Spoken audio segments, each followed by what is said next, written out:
pricing is important, and it's about the long term. So again, there's no problem. There's people here, here, here, here, here. It doesn't mean that anyone's better than the other one. It's just about their business model and how they're going to be able to compare, get the work, the product out. And that's why we have variety.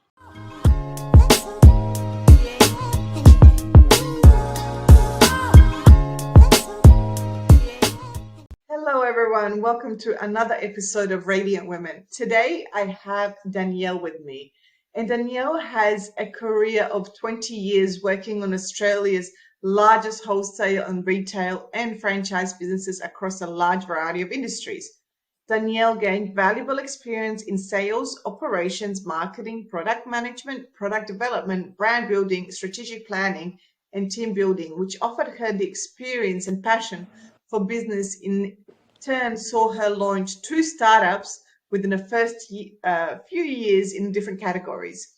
With the knowledge gained, her journey founding Shisha Works and Everyday Lingerie, Danielle has now written first books, which is going to be available in 2022, about the key learnings received and comments in consulting with fellow business owners to assist them with many facets of being a business owner.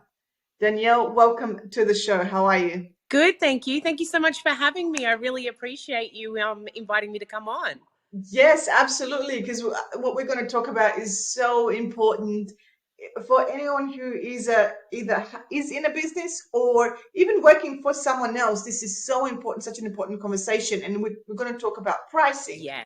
And I think a lot of it can be employed or applied even if you are working for someone, because especially us women, we cut ourselves short so often, where we undercharge, or we're in a job where, we're kind of complacent and we're like, oh, it's not enough for me to be here, but it's too hard to leave, or it's too hard to ask for more. So tell us a little bit about pricing and why are we struggling so much? I think sometimes it comes back to that whole we don't know what we don't know. And we're human at the end of the day. Right. So it's really important to understand pricing, whether you're working for someone else, working in your own business, just understanding that aspect. I mean, a lot of the time in general, money is such a taboo subject. And I think that's a little bit of an extension of that sometimes people are afraid then to speak up about it. And, even for myself, with the career I've had to date and so many amazing companies I've worked for, stepping into my own, I really saw that I thought I knew everything to get that part of my businesses up and running. And the truth was I didn't. I made mistakes, and I will share those with you because they were costly ones to me. So now I'm really focused on part of the consulting I've been doing with the clients that have started coming on board is to really hone in on that and really check that with people and open those discussions and make them more free flowing and less taboo, and really well, for me it's exciting because most of my pricing's in a spreadsheet and I love a good spreadsheet for anything, but it's really about getting that engagement, that conversation, because I think the more we talk about it, and then I learn things from certain people, and then I've been able to pass that knowledge on, and then they're able to pass it on, and it helps elevate us not only from an understanding and a knowing, and it doesn't mean you have to go out and do your own business and set your pricing, but to understand what needs to factor in, because just because something looks great, it doesn't always mean it's the right deal for whatever your situation is, or your career or business. Right. So tell us then, what are those mistakes that you made, and what did it cost you?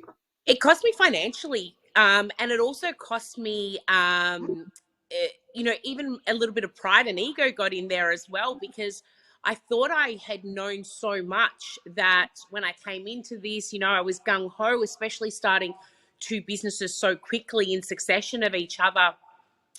I thought I kind of knew it all a little bit because of my career. And so went out and I set up some price books. As I said, I'm an Excel girl. So, I set about setting everything up strategically. But the biggest thing that I missed, and the one thing I love chatting to people about, is those merchant fees and the hidden costs that we aren't adding into our business costs. So part of your cost of sale, Right. is those merchant fees that can arise from your different vendors you use, or your time.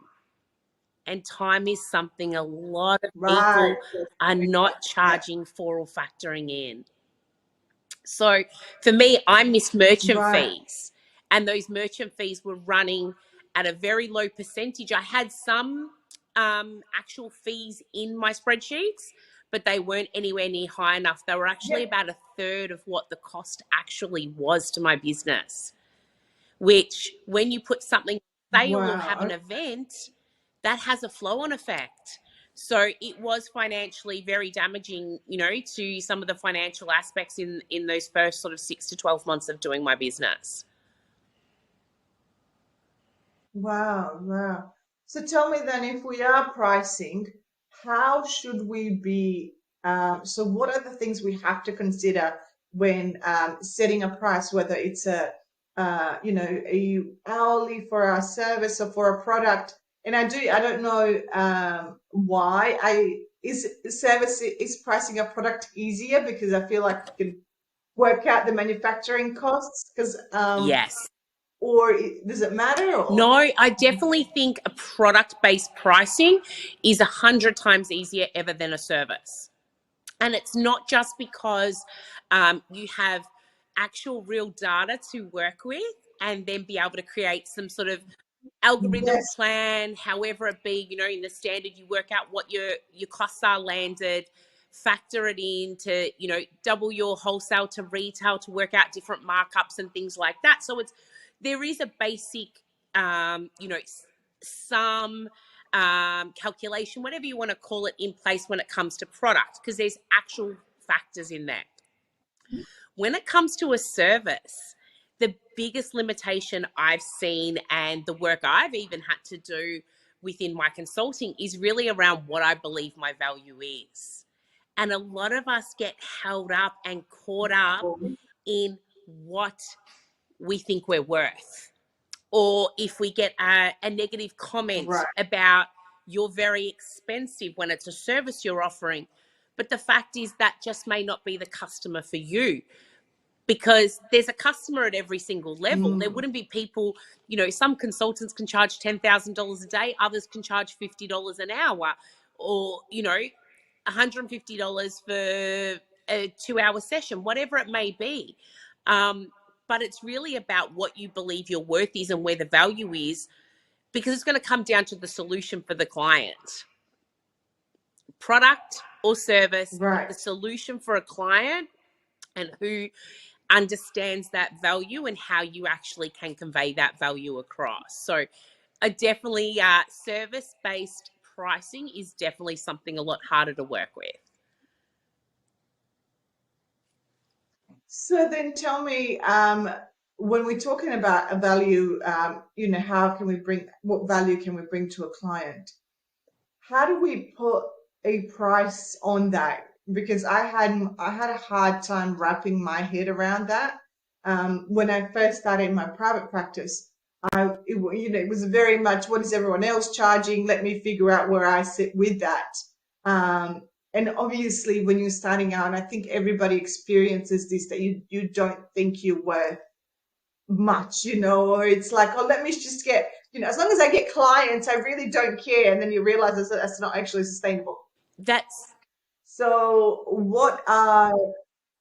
yeah, so tell me what, when you're talking about value to the client, how do we measure that? Well, so there's two factors in there. So you've got your value that the client can perceive, or they will get out of it, and they see that in their ideal. However, you've also got actual costs. So for instance, if you're creating a program, it takes time to create the program, the PDFs, the website, or whatever it is that you're doing that program through, or the work that you're creating for them. For instance, You know, I create custom spreadsheets and pricing books and things like that.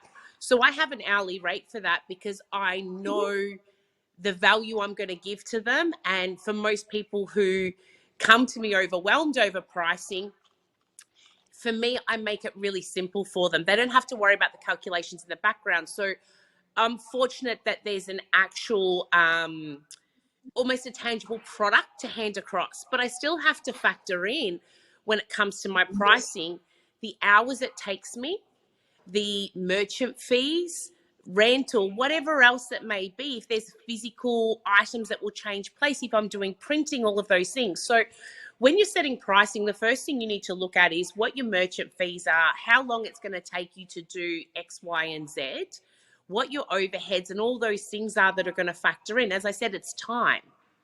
So if you're going to run a 2-hour program but only charge Mm. $30 and do it with one person a session, that means your hourly rate is actually $15. And if you're self-employed, you've got to pay your super out of that. Right. You've got to pay GST if you're registered. So there's these other factors that come into play. So you have to have a look at the whole picture and really understand, firstly, what it is you're going to offer the customer, how you're going to offer it to them, when you're going to offer it to them, and then what does it cost you financially to create that for them. And then you can kind of work from there. There's actually an amazing woman who talks a lot about pricing called Denise Duffield Thomas, and she has some amazing books. I don't know if you've read them yet, but if you're stuck in that service-based area and really unsure about, you know, where to set your pricing, she's a phenomenal one and really helped me with some of those blocks around it, about where I felt comfortable to sit with it. As I said, when you're doing a product, you take all your, you know, the cost of the goods, add that all together, add in shipping, add in merchant fees, and understand, you know, that result of what it's cost you to physically have it here. And then you work it out. If you're going wholesale, you have a plan. If you're doing a retail, you have a plan. If you want to do sales, and it's no different in this sense, but time needs to be factored in. So I really think once you work out all the actual costs, you then have to sit with yourself and decide what you Right. believe your hourly rate is worth.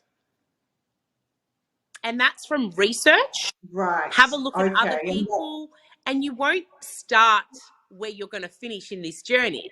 You're going to start, like you said, a little bit lower and Yes. work it as you get more knowledge, as you get more education and clients, you start building and you understand the system to run. You know, everyone's got to know that everyone started from that starting point and has built up from there. No one started at $100,000 for a speaking event. You know, they, Right. Yes, of course. so Uh, yeah.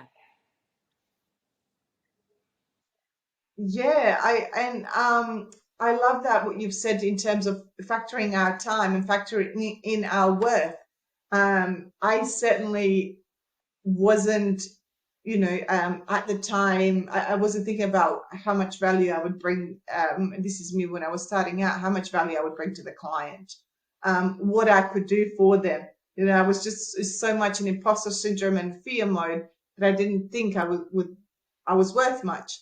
So tell me, how do we work through that worth? And because certainly, you know what, because I had a coach at the time when I was starting out, and what I thought I needed to charge and what she recommended were two different things, very, very, very different things. And then, it was through talking with her that she helped me understand how her price was actually more reasonable and more realistic for me to keep going. So tell us, how do we work through that Again, worth? like I said, I really focused on the Denise Duffield Thomas books. They were my go-to to really help, because imposter syndrome comes in at every level. And I like the fact that listening to Denise's Yes. podcasts and books, I understood that even at her level of being at a 7-figure income, that she still has those moments. So for me, it's really about grounding myself. The Mm. network I have, it's about educating myself further. It's growing my knowledge. It's talking, it's learning. I think it's a combination of all those things, but my network probably is my biggest asset in that area, because having people who Mhm. know you, and I'm not just talking about personal, I'm talking about professional as well, having those conversations with other Okay. professionals, not Yeah. necessarily doing the same thing you are, but in similar fields, and working through that and having those conversations and gaining the understanding to see where your skill set's at and how it differs. I think my imposter syndrome personally very much came from the fact that I thought, well, what I know is really simple. So others must already know it. So how am I Mm. going to add value? And it wasn't till um, Yes, I yeah. And so I 100%. started seeing in a lot of the business networking groups and things that I'm part of, I started seeing these questions popping up, and I was like, hang on. So I would reply and then reply to another one and reply to another one. And I'm like, hang on, it's actually not common knowledge. It's not something that people know. And, Common knowledge. especially like I Yes. said, the merchant fee part, or if a refund goes through, say for instance, you're a service or product based business and you get a customer who decides to cancel the service or product before it goes out, which means Mm. you're then issuing a refund. A lot of people are like, well, how do I recoup my merchant fees? Well, you don't, because they're going to charge them. That's part of your contract.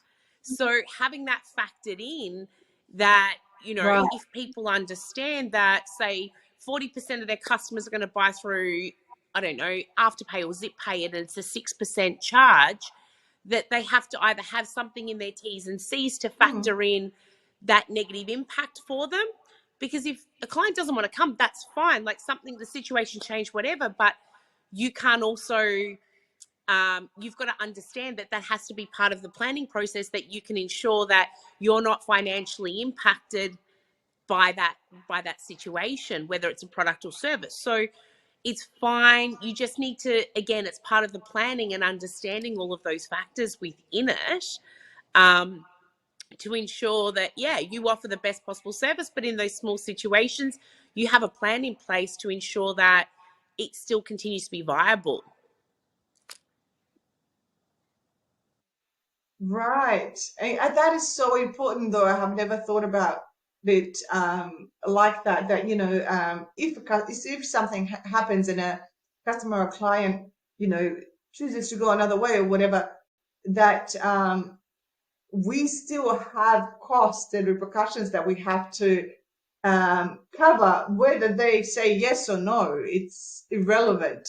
Um, and thinking about those, how do we incorporate those in our terms and conditions, as you say? It's, again, it's about the bigger picture, and it's Well, it's only doing it that, again, there's information I keep learning every day. I love learning. I'm very much, I love doing an online course or going to a seminar or something, because I know I've still got a lot to learn, and it's from listening and watching and actions within myself and in my businesses that has actually allowed me to see this. So again, it's one of those things that when you and I were discussing, the topic and talking about pricing, it's such a big part of it. And as I said, I'm constantly seeing it, probably one a week on average in some of the networking groups, people asking that question.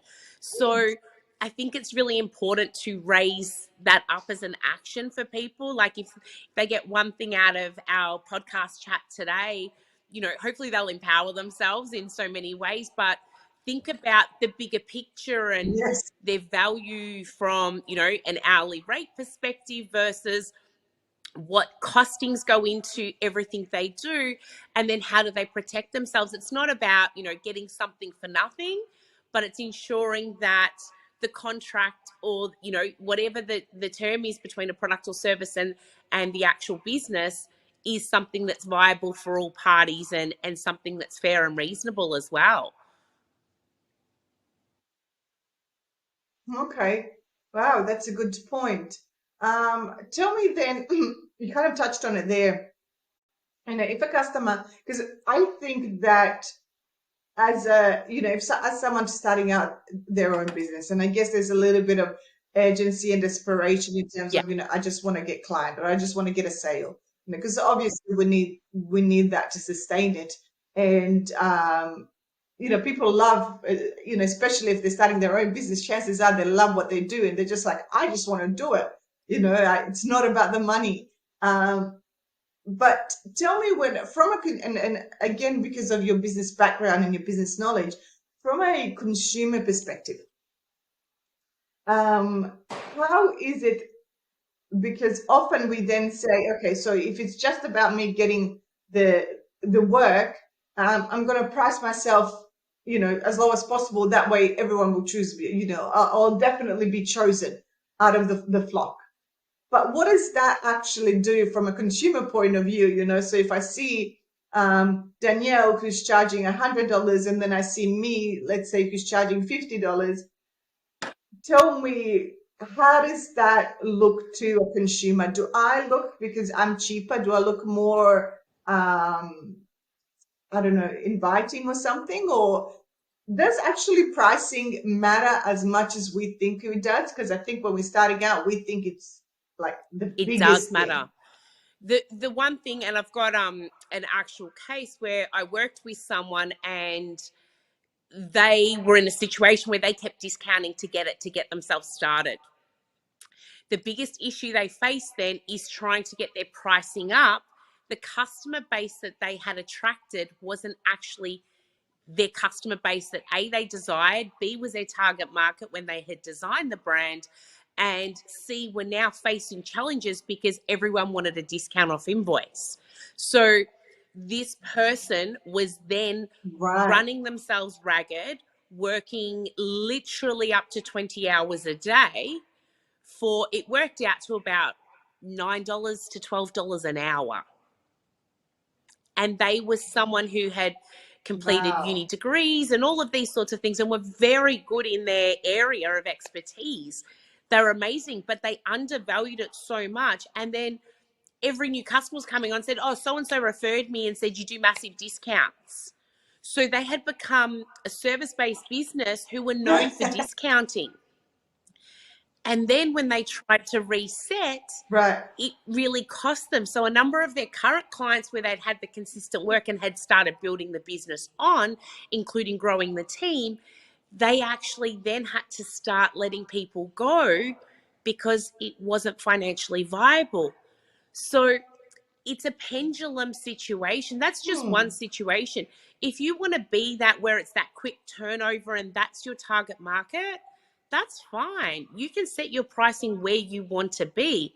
But to scale something like that and become a 6-7 figure business is a lot harder to do because your time will be very stretched, and the viability of who you can bring Yes. on and how much they can be charging you will be very limited. So will you have the experience that your business needs, or will you be working with someone who has less experience and may not be able to meet the customer's objectives? So pricing is important, and it's Hmm. about the long term. So again, there's no problem. There's people here, here, here, here, here. It doesn't mean that anyone's better than the other one. It's just about their business model and how they're going to be able to get the work, the product out. And that's why we have variety. So it's great to have that, but you've got to understand Right. who you are, what you want to offer, who your customer is that you're trying to attract, and kind of bring that all together, which seems a bit daunting, but it's not when you break it all down. Yeah. Right. Yeah. Yeah. It does. Yeah. It kind of like, whoo, because it does seem scary, especially if it's out of Correct. our And comfort that's zone. where, it was one of the reasons that inspired me to write my book. Like I wrote my book I started that in October last year because, again, seeing this information, I had to go to 20, 30 different resources to get all the information I needed, and I'm still learning so much, but these are some basic stuff that I have learned from running e-com Yeah. businesses that I went, hey, a lot of people may not know this information or know to ask those questions. So I kind of wanted to compile it into one place to enable people to have a bit of a reference, so it's a starting point for them to then go and do their research and how it works for their journey and build it from there, because it's really tough when you're starting out to know all the questions you need to ask. And a lot of the time, I felt like I didn't know the right question to ask. So I wasn't equipped with the right information to be able to make an informed decision. Right. And you're 100% right. And this is someone, you know, coming from such a high business background. For most people that are starting out, that, you know, any type of e-commerce is really, you know, we have this thing that we're passionate about, and we have no, you know, mostly no business background, or, you know, very little, whatever, you know, pricing or anything like that. So having the right questions to ask, it was so it was very much, you know, learning by mistakes. And if we can have someone Yeah. to tell us these are the pitfalls where you might gonna, you know, that might Well, open up you in know, for your instance, journey, SEO. ask How, those like questions. SEO for you? Did you know what SEO was for your Yeah. website or your business pre-starting out? No, no, absolutely no idea. And when people were telling me I'm an SEO expert, I was like, that I don't know, that doesn't mean Whereas, you anything know, to me. today, 5 years into my journey, I can talk about whether backlinks are follow, not follow, what's the DR ranking, those things. But it's all through the lessons. And some of them, again, expensive in time, money, exposure for my businesses, because I didn't understand the concept or the reality of what I actually needed. So you start talking to someone and they're an SEO expert, they're offering the right price point for you in your startup journey, but then the links are bad links, you know, that are connecting to a country where you don't even sell to, or, you know, just not great places that give you no domain authority, which can then impact your exposure again. And all of, again, most people starting out wouldn't understand all of that. I didn't. And again, like I said, so No, yeah, yeah. now if I can share that knowledge, as I said, so many people were great to me and have helped educate me and help me along my journey. Like, that was the point. I write the book, people can go, okay, so if I'm sitting down with someone about my website, how do I map all this out? Is an SEO person or a website designer going to do the same thing? Or, you know, ask the question. So yeah, it's we really need to equip ourselves more. And that's what I love about the podcast like this, that people can gain access to such amazing information. And I'm so grateful to you, as I said, for inviting me on to have a conversation, because the more people who can start thinking, going, what's a link, backlink, what's a do follow, what's a not follow, all of these things, so they can empower themselves to go and Google or chat to SEO experts in, you know, whatever field, and really start arming themselves with more and more information. Because, you know, I always compare and say, you know, it's often that spinning plates thing when you run your own business, but most of the time the plates aren't Yes. plastic, Oh they're my God, yes. glass a lot of the time, so they can shatter really quickly. Yes. So yeah. Tell me, when starting two businesses, how many times did you want Oh, to give up? so many, so many.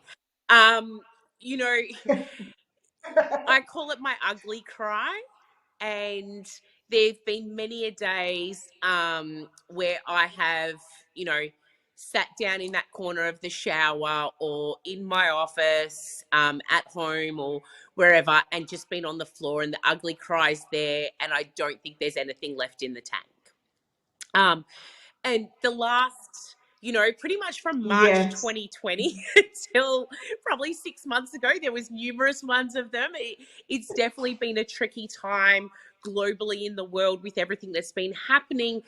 um, but I think that, again, my network and my, you know, I love good positivity, I love mindset work, I love all of that stuff. For me personally, that has definitely helped. But the biggest thing has been that when I have those moments, I've started doing this thing where I go back and go, okay, what are 3 accomplishments I've done that I need to be proud of? And I look back at certain points, and it doesn't have to be something big, but I look at certain things and go, holy moly, like I wrote a book in 5 months. I did this or I've done that. And, I've, and I turn around and kind of focus it on that way. I Yes. have my cry though, don't get me wrong. I have my moment, and sometimes my husband's come home and, Yeah, tries to talk it's to me. At that point, I needed. don't want anyone to talk to me because the world's falling apart and it's done.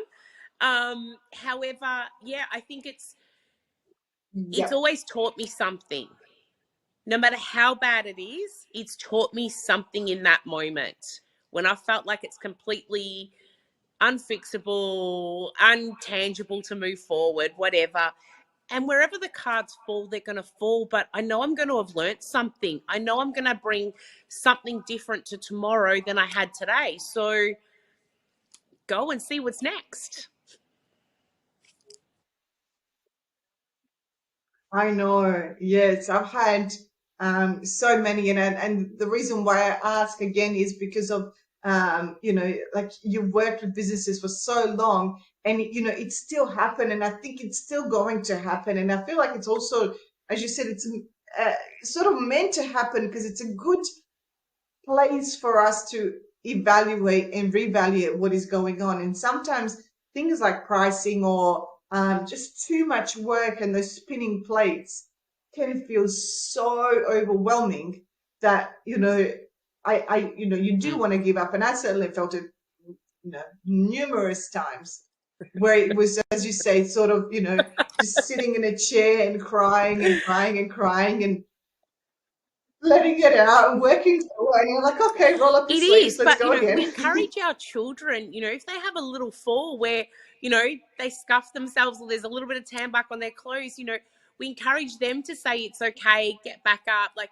you can do this, and we give them that encouragement and keep going. So I think being a mum of a toddler, I've kind of done that a little bit with myself. I've looked at my resilience and where it is, and I think my Yes, mindset yeah. changed a shift when my son entered the world, and it gave me a bit of a different perspective. So I'm very grateful for that, because I think sometimes as women, though, it can make us harder on ourselves again, because we're like, well, I'm spinning all these plates at work. I'm then going to be a mum, a wife, a partner, whatever it may be, and you feel like you're letting something down. Um, and for me, I think I realigned myself and went, you know what is it? What's most important to me in all of this process, especially in the last couple of years? And I realized it was coming back to family and being a great mom and all of that. So I kind of put that all in perspective now in that sense too. I go, well, is are my children happy? Are they all good? Am I happy in my relationship? Am I happy in my home? Is that all good? And then everything else is kind of secondary to me now. I don't take it, I don't think as personally anymore, because that I realigned it around the other way. If they're all Yeah. good, I'm good, and now I can and put into this. So whereas before, I was just work, work, work, work, and that determined for me my worth, which yeah, it was something what for me Right. then it came into, it's a dollar value, it's an accomplishment thing and all of those, and that doesn't define me in the slightest. Right. I love that. I love what you said there because it is so true and it's so important when we start putting um, value on things outside of us. We then try and I guess justify and make sense of it. So we then, as you said, start going into how much am I earning? Can I earn more? Can I do more? Or if we're trying to please people outside, um, outside of us is, how many people Yeah. have I pleased? Are they happy enough? Can I make them happier? And it all becomes about someone else as opposed to it's And never I think about that's a natural us. instinct, as I can't speak from a male perspective because I'm obviously, I identify as a female, and I feel that for me is something that I have seen in a number of successful women that I am, so delighted to have in my life, to see these amazing women, some who are full-time mums, some who are career women who decided to never have children, that mix of across all of us and a variety of ages, that so often it comes back to that career and that number, like you just said. And it's so not about that, because if you're not happy, what's kind of left in the tank for you? Yeah, it's pointless. Yes, 100%. Yeah, it all seems, I think, and especially we see it when things strike out of nowhere, things like, whether it's personal life or pandemic or something like that, that puts it really into perspective But of even that, what was I chasing. do you It's remember the so first customer not worth. cancellation or first customer asking for a refund or any of that situation? When that very first one happens, I was not prepared for it. I took it so personally that it was a reflection of me. Did, like, 100%. did you have anything like that?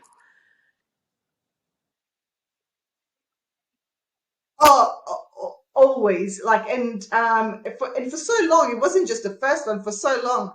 And I also, the most distinct one that I remember is when I was doing my degree, and my first assignment that I handed in, and it came back, and I got a pass, and it wasn't a fail, it was a pass. Oh, I cried for 2 days for that pass because I I had a belief system that I wasn't smart enough to do this, and then that pass kind of justified it, not it justified, but was an solidified it. affirmation almost to And to it your was thought just, process, which and wasn't true, but yeah.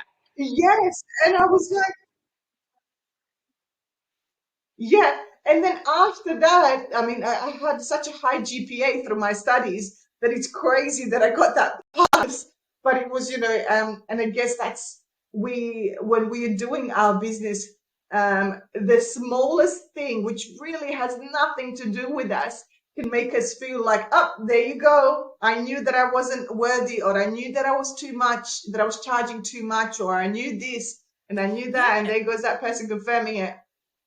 It was completely ignore the stuff that's telling us, no, you are on the right track. We just And focus on the thing that's I'm telling not us you're not on the laughing right at it track. going, oh my God, that's funny. I'm laughing because I empathize and know that the discussion around that, and it then comes back, the imposter syndrome then comes in again, and you start doubting every part of it, and should I have done it? And you see everything as a sign, and you can, not saying everyone does, but sometimes it can send you back on that hamster wheel where you start running again and you have to regroup, come back off and go again. And that's where I'm saying, Yes, where I mentioned earlier with Denise, when I've listened to her podcast, but that part of it, how she talks about it, that she's still doing her work because it affects all of us. So mm, interesting. I mean, I've seen it in my own husband at times within the business and stuff, just not understanding. And I'd go, hang on, but you've done X, Y. And he's like, oh, I never thought about it that way. And sometimes those fresh eyes are the best part about it, that you can highlight it to someone else. And you see that change straight away with someone where they go, oh, I didn't think about it that way. And, it's really nice to see that. And that's where network yes, is so important within it, to try and align yourself with, empowering and positive people who are going to be there and drive you, and you can learn from each other. If you're all doing the same thing day in, day out, you don't grow. I yeah, don't feel like. That's why I like to have that different groups of friends and networking groups and things like that, so I can learn something, almost every single day. And it might just be about them as a person, but it's something I've learned, and can listen to someone's story or their journey or whatever. But it can empower, to inspire, or make you think about how your household runs or your interactions with certain people, whatever it may be. But I think whether it's a business or personal journey, you can really just take that time to listen, and you can really grow from it, which I think is really cool.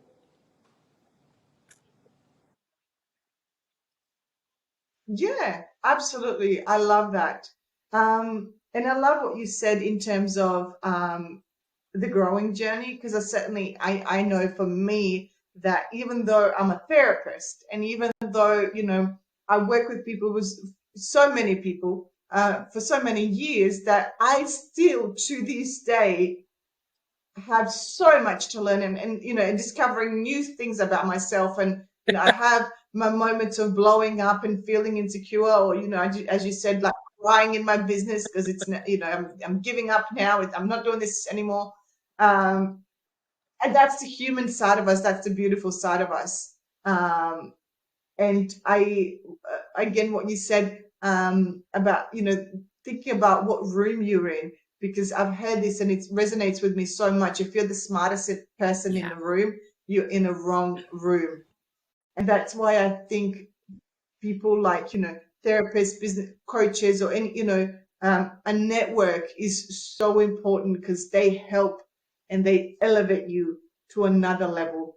And I've certainly felt it with me, whether I started my private practice or me now moving to a more online space and online business, that like the worst I felt was when I didn't have Completely someone agree to with talk. that.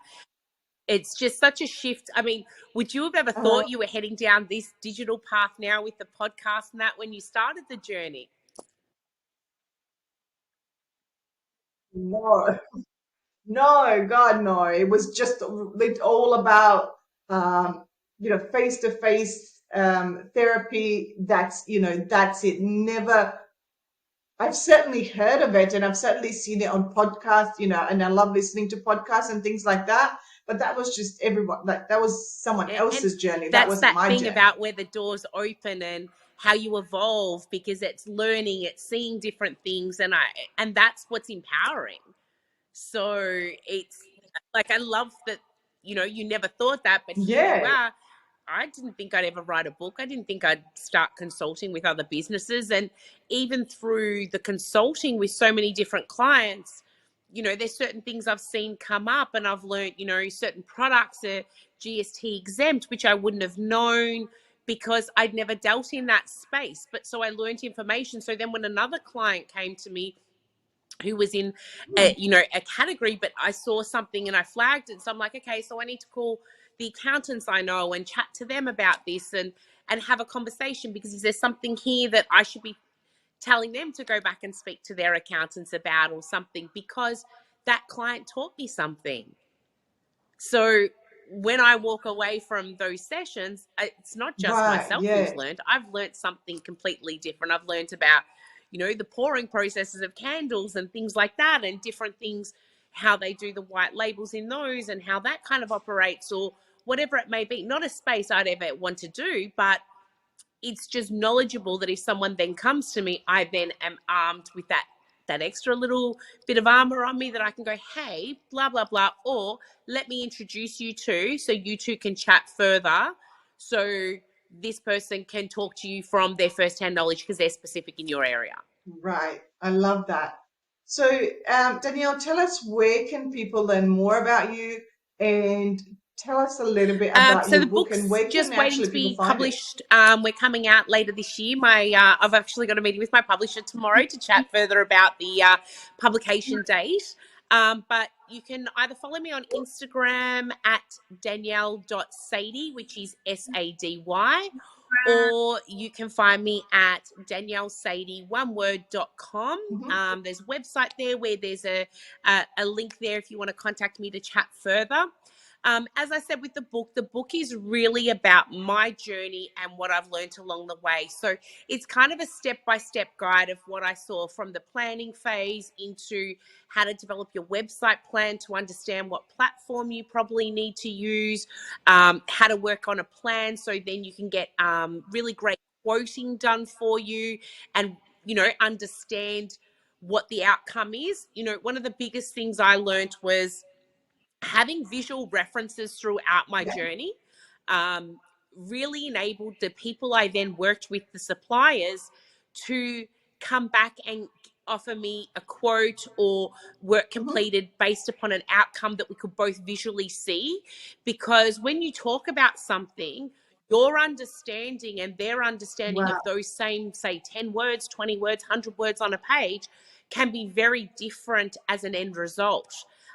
So I do a lot of talk about the visualization part of it. So whether it's mood boards, drawing it up, what you want your website pages to look like, or however it may be. And so each chapter, it can be read as an entire book. So you kind of hear about my journey going through it as well. Or you can just pick up a chapter. So if you're wanting to talk about SEO or collaborating with influencers on Instagram, you can pick up just that one chapter. And I've got some actions there at the end of every chapter. One of the big things I love, whether I go to a seminar, whether I'm doing educational online learning or, listening to a podcast, I love actions that come out of it because I feel that it really holds us accountable.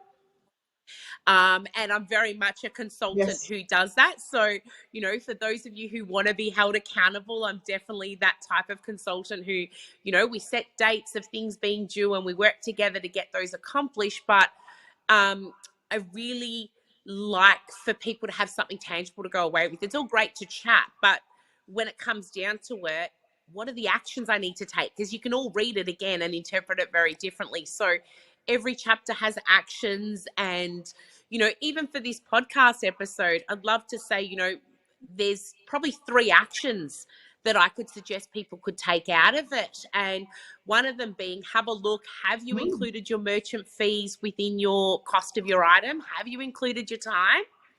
And also have a look at the split of sales in your different, Yes. especially if you're an e-com business, have a look at your split of sales across the different merchants, because, that 6% of Afterpay, if it's 50% of your customers, plus say potentially a 2% Shopify fee in there, comes out to 8%. Have you allowed enough in that? And then also the refunds and things like that. Have a look at your terms Right. and conditions. How does it work with your merchant terms and conditions? Could you potentially have something in there to cover your business with that? And just overall, my third and final point is really, when it comes to pricing, go back over it. Get a second party to come in and just get someone to look at it for you, someone who's Right. unbiased, help you look over it, really have a look at it. And automation is the best way. Like I said, I have it all in a spreadsheet. So if anything new pops up, I Mm. literally can spend less than 5 minutes inputting up to 20, 30 products. And I can tell you based upon the currency I'm paying, whether it's international, Australian, and I can work everything out in under 5 minutes for, say, 20 product lines because of the automation I have set up. So if you haven't done that, it's Wow. something to think about because it Yes. takes that stress and anxiety away. It really allows you to just go, hey, this is a potential. Yes. How does it work for my business? Yes or no? From a financial perspective, regardless of everything else, you can really be clear on what your offer is and where you're going to go. So Mm. I hope you don't mind me sharing those actions, but I really feel it's important that people have actual actions to take away from episodes such as this and have something tangible that they can go, hey, I can grab those pieces and implement them somehow into my business. No, I love it. Thank you for sharing that. It is important when we're having these type of discussions for people and any type of discussions for people to think about, okay, so now I've learned something. What can I do with this? Because we do get inspired, by us talking and then we get inspired in this moment. But unfortunately, that momentum can sometimes dwindle away. So if we can take actions now, today, like in this moment, whether it's just taking notes or setting a reminder for yourself to look at the points that Danielle was talking about. It is so important um, for us to think about how can we Definitely. take action now and not leave it for tomorrow. Thank you so much for coming on. That was absolutely brilliant. So much information there. I will, of course, link your website and your social media to the notes. So wherever you're listening to this, you'll be able to find information on Danielle there. And if you guys want to chat further or get her book, by all means, I'm sure on her website you can find most of the Oh, information. thank you so much for having Danielle, me. It's been so thank you for great chatting coming with you. I on. can't believe how quick, almost an hour's gone. So I really, really appreciate, you asking me on, like I said, to share I just know. some of my journey on here. And hopefully it helps inspire and propel others to, amazing things that they want to do and feel excited to step forward today and tomorrow. Thank you so much. Have a Definitely. good Thank you so day, much for your and we'll time. Take hopefully have care. you on again soon.